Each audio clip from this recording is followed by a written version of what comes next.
Il flottait là depuis des heures, immobile, silencieux. Un corps sans vie, ballotté par les vagues, comme un secret que la mer hésitait à révéler. Lorsque le pêcheur José Antonio Rey Maria aperçut cette forme sombre au large de Huelva, il pensa d'abord à un marsouin mort. Mais en s'approchant, la vérité se dévoilait par fragments. Un uniforme britannique, un visage gonflé par l'eau, et à son poignet, une mallette soigneusement menottée. Rien, absolument rien, n'expliquait pourquoi cet homme s'était échoué ici. Et pourtant, ce naufragé allait changer le cours de la guerre. Ce que José ignora ce matin-là, c'est que cet homme n'existait pas, qu'il n'avait ni passé, ni souvenir, ni famille qui l'attendait. Qu'il était le centre d'un mensonge si audacieux qu'il tromperait même Hitler. Pour comprendre comment la mise en scène d'un cadavre a pu réécrire le destin du monde, il faut revenir à Londres. Là où tout commence. Septembre 1939. La Seconde Guerre mondiale explose comme un cri qu'on ne peut plus ignorer. À Londres, dans un bureau saturé de rapports, de cartes et de nervosité contenue, l'amiral John Godfrey observe l'effondrement du monde. À ses côtés, un jeune officier discret prend des notes sans lever les yeux. Il s'appelle Ian Fleming. Oui, ce Ian Fleming, celui qui créera James Bond quelques années plus tard. Il est un officier du renseignement, encore marqué par l'élégance froide des missions impossibles. Un jour, Fleming rédige un mémo étrange, presque littéraire, le Trout Memo, une liste d'idées pour tromper l'ennemi comparant la guerre secrète à une partie de pêche. Parmi les idées, certaines brillantes, d'autres farfelues, une attire l'attention. La 28e suggestion. Un cadavre porteur de documents, laissez croire à l'ennemi que ce dernier a intercepté par hasard un secret. Sur le moment, l'idée semble trop sombre, presque scandaleuse. Mais la guerre a ce talent terrible. Elle finit par rendre réalistes les idées les plus improbables. Et bientôt, la réalité va fournir une preuve que cette suggestion est peut-être géniale. Il existe, dans certaines histoires, des instants presque invisibles qui font basculer le destin. De minuscules fissures dans le réel. Des coïncidences qui ressemblent trop à des signes pour n'être que des hasards. L'hiver 1942 va justement fournir l'une de ces coïncidences. Un hydravion PBY Catalina de la Royal Air Force décolle pour une mission de routine à haut risque. Nous sommes fin septembre 1942.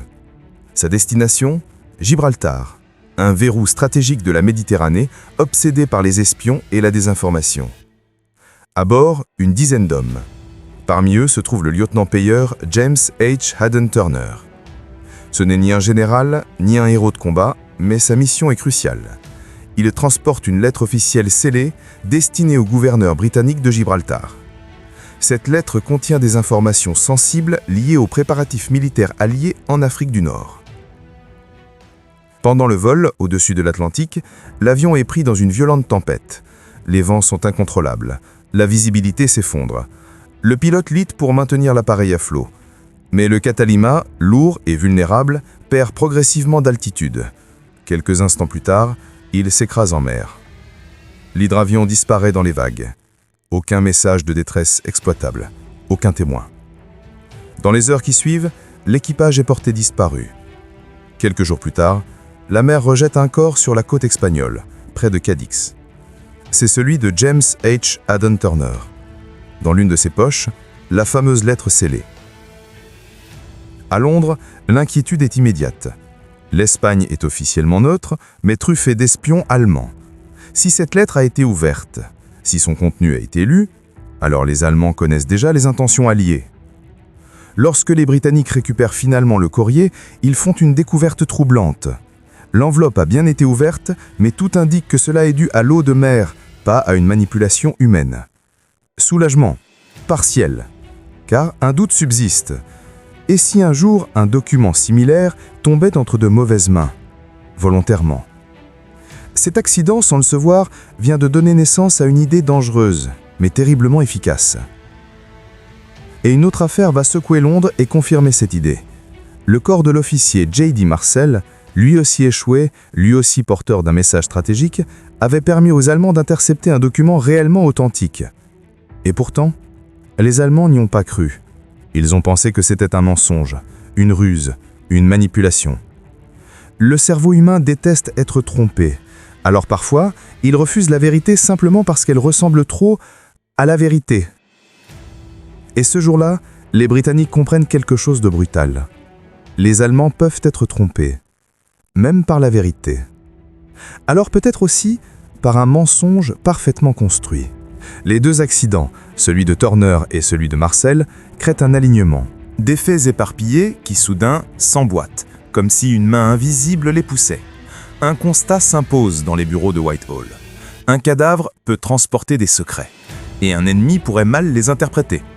Le Trout Memo ressort des tiroirs poussiéreux.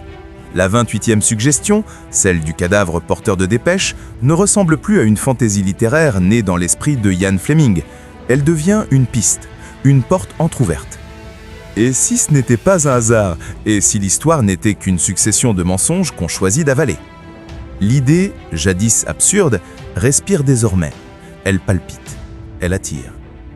Une ruse née au creux d'un mémorandum oublié s'apprête à devenir le mensonge le plus audacieux de la Seconde Guerre mondiale. Il existe, au cœur de la guerre, des décisions dont personne ne veut être responsable. Des choix qui laissent une trace invisible, mais indélébile dans la conscience de ceux qui les prennent. Ce chapitre commence dans une morgue de Londres, un lieu où les mots se taisent, où les respirations s'arrêtent, et où les morts reposent depuis si longtemps qu'on imagine qu'ils n'ont plus rien à dire. Et pourtant, ce matin-là, l'un d'entre eux allait changer la guerre. Bentley Purchase, le coroner du district, est un homme austère, un silhouette fine, un regard tranchant, le genre d'homme que rien n'impressionne, jusqu'à ce que Montagu, officier du renseignement, prononce une phrase que personne n'aurait osé formuler. « Bentley, j'ai besoin d'un corps, pour tromper Hitler. » Le silence se fait lourd, presque irréel. Le coroner observe Montagu longuement. Il ne demande pas de détails, seulement ceci. « Cette opération, elle est approuvée au plus haut niveau ?» Montagu hoche la tête. Il ment. Mais parfois, mentir est la seule manière d'éviter une catastrophe. Alors, Bentley Purchase accepte. Les deux hommes parcourent la chambre froide. L'odeur glacée, les visages figés. Montagu ne regarde pas des corps, il regarde des possibilités, des destins détournés. Et puis, un jour de janvier 1943, le téléphone sonne. « Montagu, je crois que j'ai trouvé votre homme. » Il s'appelait Glyndwr Michael, un Gallois perdu dans les rues de Londres, affamé, sans famille, sans avenir. Il est mort après avoir mangé du pain contaminé à la mort au rat. Il avait 34 ans. Un âge parfait pour un officier. Un corps sans blessure, un homme que personne ne réclamerait. Montagu s'approche du cadavre avec une étrange forme de respect. Il voit la misère, la solitude, la vie oubliée. Et il murmure presque pour lui-même « Tu n'as rien eu de ton vivant. Alors, peut-être que tu changeras quelque chose maintenant. » Dans cette morgue glacée, l'un des hommes les plus insignifiants venait d'être choisi pour jouer le rôle le plus important de sa vie. Une vie qu'il n'aurait jamais connue, un destin qu'il n'aurait jamais imaginé. Glyndwr Michael allait devenir William Martin, un officier britannique fictif qui tromperait Hitler lui-même. Il y a des moments où la réalité et la fiction se frôlent tellement que l'une finit par se glisser dans l'autre. Dans les sous-sols de l'amirauté britannique, ce glissement devint un art. Une pièce étroite, des murs recouverts de cartes, de croquis, de notes chiffonnées, une lumière jaune, presque maladive, un silence ponctué de bruits de stylos et de respiration tendue. Montagu, Cholmondeley et quelques esprits brillants du MI5 s'y réunissent chaque soir. Ils ne discutent pas d'armes, ils ne parlent pas de navires, ils parlent d'un homme qui n'a jamais vécu. Un homme qui doit paraître réel. Qui était le major William Martin? La question tombe comme un verdict. Et dans cette pièce, chacun sent le poids terrifiant de la tâche. Fabriquer un être humain, avec ses défauts, ses maladresses, ses souvenirs, sa vie. Montagu ouvre un carnet. Il note un nom. William Martin. Un nom commun. Un nom banal. Un nom derrière lequel on peut se cacher. Cardiff. Né en 1907. Major des Royal Marines. Les bases sont posées. Reste tout ce qui rend un homme crédible. Les détails. Il lui invente un père trop inquiet. Un banquier qui lui reproche de son découvert. Des dettes mineures mais désagréables. Une carte d'identité refaite après une perte idiote. Des tickets de bus utilisés. Un abonnement à un club londonien dont il ne profite jamais. Un porte-clés un peu usé. Rien n'est laissé au hasard. Parce qu'un homme trop parfait serait suspect. Parce que la vérité, toujours, est un peu désordonnée. Montagu écrit en marge. Créer des imperfections. Beaucoup. Les Allemands doivent reconnaître l'humanité. Pas la perfection. Puis vient la partie la plus délicate. L'amour. Dans une salle adjacente, une jeune femme sourit timidement. Jean Leslie, secrétaire du MI5. Ses yeux clairs, son visage doux. On lui demande une faveur étrange. « Jean, pouvez-vous prêter votre photo? Nous devons créer une fiancée. » Elle hésite, puis accepte. Sa photo, un cliché au bord d'une rivière, devient celle de Pal, l'amour de William Martin. Et dans une lettre écrite à la hâte, dont l'encre bave légèrement, Pam lui dit « Promets-moi de revenir, et ne te fais pas tuer avant que je puisse porter cette bague, idiot. » Une phrase simple. Mais derrière cette banalité, une puissance, celle de l'émotion humaine. Les agents se prennent au jeu. Ils rient parfois, ils s'inquiètent, ils débattent pour savoir s'ils préfèrent le thé ou le café, s'il est religieux, s'il dort mal avant une mission. Et au fil des jours, quelque chose d'imprévu se produit. William Martin prend vie. Montagu l'avouera plus tard. À force de l'inventer, j'ai fini par croire qu'il était réel. Il avait une existence bien à lui. Dans un coin de la salle 13, le cadavre de Glenware Michael attend. Et doucement, lentement, une nouvelle identité lui est donnée. Comme une âme de papier et d'encre déposée sur un corps qui n'avait plus rien à dire. Il ne manque plus qu'une chose, la pièce maîtresse, les lettres secrètes, les documents qui tromperont l'Abwehr, les papiers qui construiront le mensonge le plus incroyable de la guerre. Le monde ne le sait pas encore, mais un homme fictif est sur le point d'ébranler un dictateur. On pouvait croire qu'un mensonge se jette simplement dans la nature, comme une bouteille à la mer. Mais dans la guerre, rien n'est laissé au hasard. Pour que William Martin accomplisse son destin, il devait s'échouer au bon endroit, aux pieds des bonnes personnes, sous les yeux des bons espions. Et ce lieu, c'était Hulva, en Espagne. Le London Controlling Section, cerveau de l'opération, réunit une poignée d'officiers autour d'une carte de la Méditerranée. La pièce est tendue, saturée d'une inquiétude qu'on ne s'avoue pas. Montagu pose son doigt sur la côte espagnole. Ici, la région est infestée de sympathisants nazis. Les agents allemands y sont omniprésents. Un murmure traverse la salle. Hulva n'est ni une ville stratégique, ni un port crucial. Juste un endroit où deux forces invisibles s'affrontent. L'Angleterre et l'Allemagne. L'ombre et la lumière. La vérité et le mensonge. Pour confirmer leur intuition, ils font appel à un homme qui connaît l'Espagne mieux que quiconque. Alan Hilgart, attaché naval à Madrid, maître d'un réseau discret mais incroyablement efficace. Quand il reçoit la requête, il ne pose pas de questions. Il sait qu'une demande étrange du MI5 cache toujours quelque chose d'immense. Son rapport est clair. À Hulva, les sympathisants franquistes sont forts. La police est favorable à l'Allemagne. Et surtout, vous y trouverez un espion redoutable. Un homme que vous voulez absolument attirer. Son nom, Adolf Kloss. Le nom claque dans l'air. Kloss n'est pas un soldat, pas un officier, juste un Allemand à l'apparence tranquille, caché derrière un café de quartier.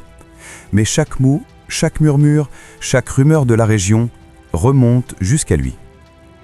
Un homme comme Kloss, on ne l'attire pas avec une arme, on l'attire avec un secret. Montagu se penche sur la carte. Il trace mentalement le chemin des courants, des vents, des marées. Le destin du monde tient soudain dans une série de chiffres annotés au crayon. La Navy confirme. Si un corps est largué au large avec un vent de sud-ouest, il finira précisément sur les plages de Hulva, comme si la mer elle-même conspirait. Reste maintenant à trouver un navire pour porter le mensonge vers l'ennemi. Le choix se porte sur le HMS Seraph, un sous-marin habitué aux missions qui ne figure jamais dans les rapports officiels. Son commandant, le lieutenant Bill Jewell, est convoqué dans un bureau austère. On ne lui dit pas tout, on lui dit jamais tout, seulement ceci. Vous transporterez un conteneur scellé. Il renferme un instrument météorologique top secret. Vous devrez le larguer en Méditerranée. Instrument météorologique. Une phrase absurde, mais dite avec un sérieux implacable. Jewell comprend alors qu'il transporte quelque chose de précieux, de dangereux, de potentiellement historique. Et il ne pose pas de questions. Il ne demande aucune explication. Simplement parce qu'il sait que dans certaines missions, la seule chose pire que de ne pas connaître la vérité est de la connaître. Pire que l'ignorance, il y a la vérité. Le conteneur est préparé. Bill Jewell rassemble 3 officiers autour du conteneur. Il est temps. On ouvre. Un nuage de vapeur blanche s'élève, comme un dernier souffle. Et là, dans la lumière rouge du sous-marin, il voit William Martin pour la première fois. Le silence s'installe, long, pesant. Ils savent que ce qu'ils s'apprêtent à faire est peut-être la chose la plus étrange et la plus importante de leur vie. Ils soulèvent le corps. Il est froid, raide, lourd d'un destin qu'il ne connaîtra jamais. On ajuste une dernière fois le gilet, on vérifie la chaîne. La photo de Pam dépasse légèrement du portefeuille. Détail prévu, détail essentiel. Prêt ? Un hochement de tête. Et d'un geste lent, presque cérémonial, il glisse le corps par-dessus bord. William Martin touche la mer dans un plouf discret, puis il disparaît sous une vague. Puis il revient, porté par le courant, comme un message confié à l'eau. On jette un canot, une rame, des débris, preuve fabriquée d'un accident qui n'a jamais eu lieu. Jewel ferme les yeux un instant. Il sait qu'il vient d'envoyer un mensonge vers la vérité.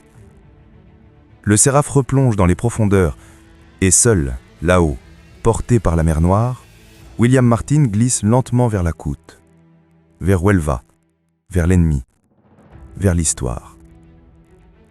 La mer avait fait sa part. Maintenant, c'était au tour des hommes. Au petit matin du 30 avril 1943, la lumière dorée glissait sur les vagues, douce comme une caresse. Un pêcheur espagnol, José Antonio Rey Maria, avançait lentement dans son vieux bateau. La même route, les mêmes gestes, la même solitude, jusqu'à ce qu'il aperçoive quelque chose. Une masse sombre, flottant entre deux eaux. Il pense d'abord à un marsouin mort, la mer en rejette tant. Mais en approchant, son cœur se serre. Ce n'est pas un animal, c'est un homme, un officier britannique. Uniforme détrempé, visage gonflé par l'eau, et surtout, une mallette noire menottée à son poignet. Une vision qui ne devrait exister que dans les romans, et pourtant, elle dérive là devant lui. José hésite, puis tire le corps à bord. La barque tangue. Un souffle de vent glisse comme un frisson sur sa nuque. Il ne sait pas qu'en cet instant précis, il tient dans ses mains les destins de milliers de soldats. Sur la plage de la Bota, le cadavre étendu semble presque mis en scène. Les doigts ridis, le gilet de sauvetage gonflé, la mallette attachée au poignet par une chaîne qu'on devine trop neuve. Les soldats espagnols arrivent, des hommes fatigués, engourdis par la routine. Mais lorsqu'ils voient la mallette, leur regard change. L'officier ordonne qu'on récupère un âne. Le chemin vers Punta Umbria est long. Le corps est tissé sans ménagement, mais la mallette, elle, reçoit une attention presque sacrée. La rumeur commence déjà à courir. Un officier anglais, des documents, une mallette verrouillée. Et en coulisses, comme une ombre qui attend son heure, un nom revient dans toutes les conversations. Adolf Klaus. Klaus n'a rien du cliché du grand espion. Pas de manteau long, pas de chapeau sombre, juste un café discret, des sourires poliment distribués et des informations qui remontent toujours jusqu'à Berlin. Quand il apprend la nouvelle, il ne perd pas une seconde. Il sait reconnaître un trésor quand la mer en offre un. L'armée espagnole, officiellement neutre mais officieusement fascinée par l'Allemagne, lui laisse l'accès qu'il souhaite. La mallette est ouverte, les documents photographiés, chaque lettre scrutée, copiée, transmise. Personne ne se doute qu'ils tiennent dans leurs mains un piège construit avec une précision chirurgicale. Pendant ce temps, à Madrid, l'attaché naval britannique Alan Hilgart joue un jeu complexe. Il feint l'inquiétude. Il réclame la mallette avec insistance, mais pas trop vite, pas trop fort. Il sait qu'un homme qui veut quelque chose avec trop d'énergie risque de révéler son secret.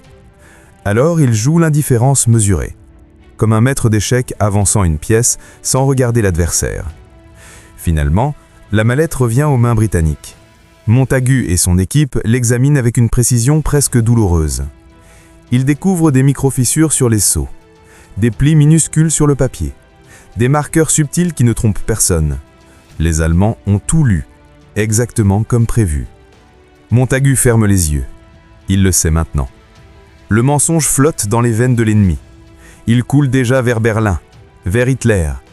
Et personne en Espagne ne se doute que ce corps, ce mort sans histoire, vient de déclencher l'une des plus grandes manipulations de la guerre. Berlin, Au cœur du Reich, dans les couloirs étroits qui sentent l'encre, le métal et le froid, les documents venus d'Espagne traversent silencieusement les étages du pouvoir. Des mains les ouvrent, des regards les dévorent, des esprits s'y perdent. Personne ne le dit à voix haute, mais tous sentent qu'ils tiennent quelque chose de rare. Un secret que les Alliés n'auraient jamais voulu laisser filer. Dans un bureau lambrisais, l'amiral Canaris, chef de l'Abwehr, observe les documents avec une prudence presque religieuse. Canaris n'est pas un nazi fervent, c'est un homme de calcul, de doute, d'ambiguïté. Et c'est précisément ce qui le rend dangereux. Il lit, puis relit, analyse. Les lettres sont naturelles, les erreurs crédibles, les détails personnels trop vrais pour avoir été inventés. Et surtout, tout concorde avec les bruits qu'ils ont déjà entendus. L'agitation en Grèce, l'activité suspecte en Sardaigne, la rumeur d'une opération amphibie dans la Méditerranée orientale. Canaris referme les dossiers, songeur. Un instant, il pense « Et si c'était un piège ?» Puis immédiatement « Ou alors peut-être pas ?» Dans la guerre, un doute peut tuer, une certitude peut sauver. Et ce jour-là, Canaris choisit la certitude. Le dossier arrive ensuite entre les mains de General Feldmarschall Kettel, puis dans celle de Jodl, et enfin sur un bureau où chaque décision peut redessiner la carte du monde, le bureau d'Adolf Hitler. La pièce est sombre, l'air saturé d'une tension électrique. Hitler ne parle pas tout de suite. Il lit, lentement, puis relit. Encore. Des mots l'accrochent. Grèce, Sardaigne, diversion en Sicile, opération amphibie, nom de code, humour subtil.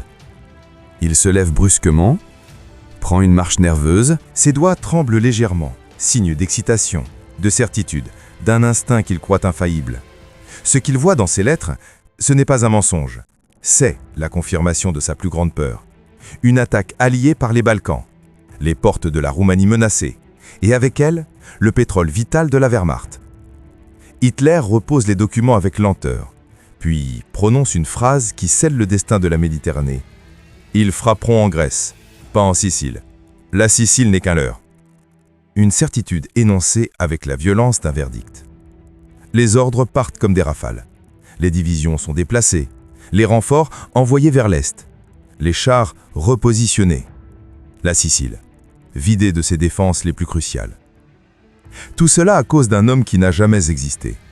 Un nom inventé, une photographie volée, une lettre d'amour écrite par une secrétaire, un mensonge porté par un cadavre venu d'une morgue de Londres.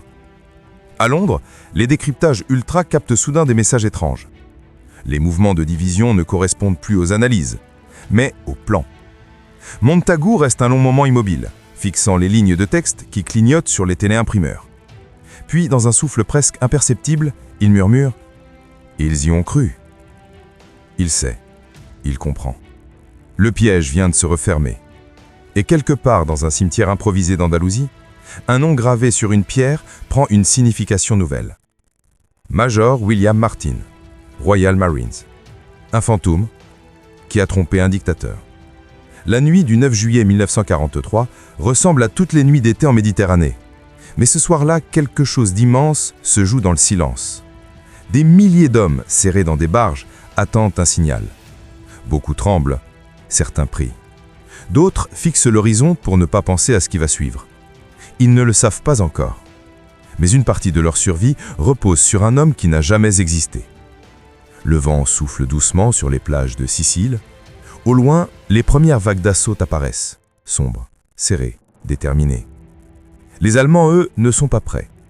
Ils ne sont pas là. Ils sont ailleurs, en Grèce, en Sardaigne, là où les faux documents du Major William Martin leur ont promis le désastre. Et c'est là que la magie noire de Mincemeat opère. Les Américains de Patton avancent dans la nuit, les Britanniques de Montgomery, plus au sud, profitent d'un brouillard presque surnaturel. Les tirs allemands sont sporadiques, désorganisés, tardifs, comme si quelque part dans l'état-major nazi, une main invisible avait déplacé les pions adverses au mauvais endroit. Les barges s'ouvrent. Les soldats courent sur les plages, de Gela, de Paquino, de Licata. Les explosions éclairent le sable comme des éclairs blancs.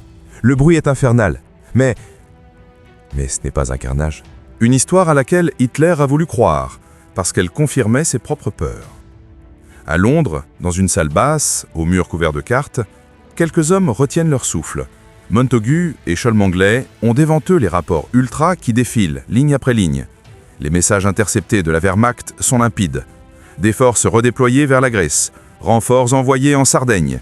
Sicile, menace considérée secondaire. Alors Montagu ferme les yeux. Juste quelques secondes, pour ressentir, vraiment, ce qui est en train d'arriver. Il pense à Glyndwr Michael, à ce jeune Gallois fragile, seul, mort dans un entrepôt humide. À l'homme que personne n'attendait, que personne n'avait pleuré. Et il réalise l'ironie déchirante de cette histoire. Le destin du monde repose parfois sur ceux que la vie a effacés. Sur les plages de Sicile, les Alliés progressent. Ce n'est pas facile, c'est la guerre. Mais c'est possible, vraiment possible. Beaucoup vivront grâce à cette brèche inattendue. Beaucoup rentreront chez eux. Beaucoup connaîtront leurs enfants, leurs petits-enfants. Parce qu'un jour, quelqu'un a eu l'idée folle d'attacher une mallette à un mort. Et que l'ennemi a préféré croire ce qui ressemblait à la vérité, ce qui confirmait ses propres certitudes, ce qui s'inscrivait parfaitement dans ses peurs. Les jours passent, les villes tombent les unes après les autres. Palermo, Syracuse, Messine. Puis vient la chute de Mussolini, puis l'effondrement d'un pays tout entier. Et dans un coin de Londres, sans champagne, sans fanfare, Montagu note simplement dans son rapport « Opération Mincemeat, succès ». C'est tout. Juste un mot, sec, comme un battement de cœur sur un électrocardiogramme. Mais ce mot contient tout. La Sicile, les vies sauvées, le cours de la guerre. Et quelque part dans une tombe blanche de Huelva, le repos silencieux d'un homme dont le nom fut longtemps un mensonge, mais dont l'acte final fut terriblement vrai. Huelva, des années après la fin de la guerre. Une petite ville blanche au bord de l'Atlantique, où l'air a parfois le goût du sel et du mystère. Au fond du cimetière de Nuestra Señora, entre les cyprès penchés par le vent, une tombe attire les regards depuis des décennies. Une simple pierre blanche, un nom gravé. Major William Martin, Royal Marines. 1907-1943. Greater love hath no man than this. Il n'y a pas de plus grand amour que de donner sa vie pour les autres. Ceux qui lisent ces mots en repartent souvent silencieux. Ils pensent à un héros, mort loin de chez lui. Un homme de devoir, un soldat qui a tout sacrifié. Ils ignorent qu'ils se tiennent devant le plus beau mensonge de la Seconde Guerre mondiale. À Londres, pourtant, le secret s'effrite peu à peu.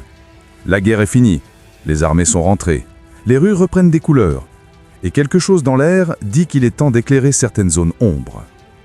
Ewen Montagu, celui qui a créé William Martin de toutes pièces, travaille désormais dans un bureau clair, où les dossiers classifiés dorment dans des armoires métalliques. Un jour, un journaliste l'approche, puis un historien, puis un romancier. Tous veulent comprendre comment une opération aussi folle, aussi invraisemblable, a pu réussir. Ce qui s'est vraiment passé. Qui était cet homme? Ce faux officier, ce vrai cadavre, qui a joué son rôle avec une perfection silencieuse. Montagu hésite, pas par peur, par respect. Parce que derrière les lettres, derrière les faux tickets de bus, derrière la photo de Pam, il y avait un être humain. Un être humain qui n'avait rien demandé. Les années passent, puis viennent les années 50, puis les années 60. On commence à publier des fragments, des mémoires, des récits officiels. Toujours avec prudence, toujours en retirant les détails les plus sensibles. Le monde découvre l'opération Mincemeat. Les journaux parlent d'un cadavre héroïque, d'un stratagème brillant. Mais un détail manque toujours. Le plus intime, le plus fragile. Le vrai nom de l'homme dans la tombe.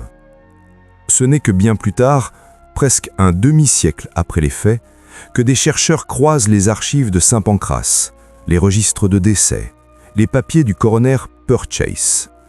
Ils découvrent alors l'histoire tragique d'un Gallois oublié, Glyndwr Michael, sans famille proche, sans maison, sans fortune, mort seul dans un entrepôt abandonné après avoir mangé du pain contaminé à la morora.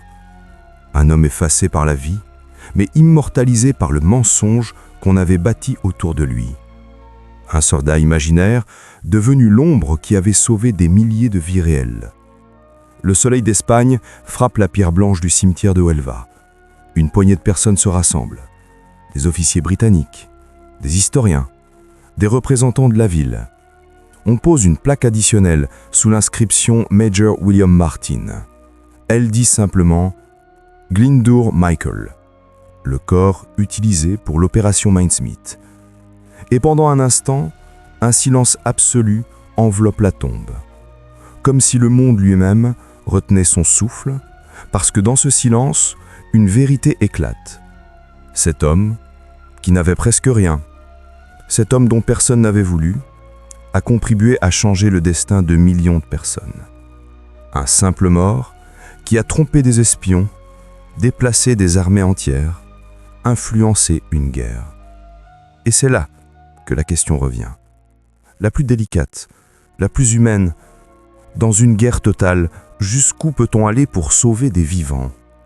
Jusqu'où peut-on manipuler la vérité? Peut-on utiliser le corps d'un homme pauvre et oublié pour en faire une arme? Les services secrets britanniques ont choisi de répondre oui. Non par cynisme, mais parce qu'ils savaient qu'un seul mensonge pouvait éviter des milliers de vérités tragiques. Aujourd'hui, quand on se promène dans ce cimetière de Huelva, on peut presque sentir deux présences. Celle du Major William Martin, qui n'exista jamais, et celle de Glyndŵr Michael, qui n'exista jamais vraiment aux yeux des autres.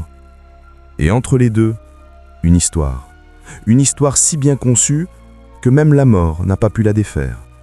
Parce que parfois, au cœur des guerres, ce ne sont pas les balles qui décident, ce sont les histoires. Et l'histoire de William Martin est l'une de celles qui ont réellement changé le monde. La guerre s'achève. Les uniformes se rangent. Les cartes d'état-major se replient. Les ombres quittent enfin les salles secrètes où elles ont vécu trop longtemps.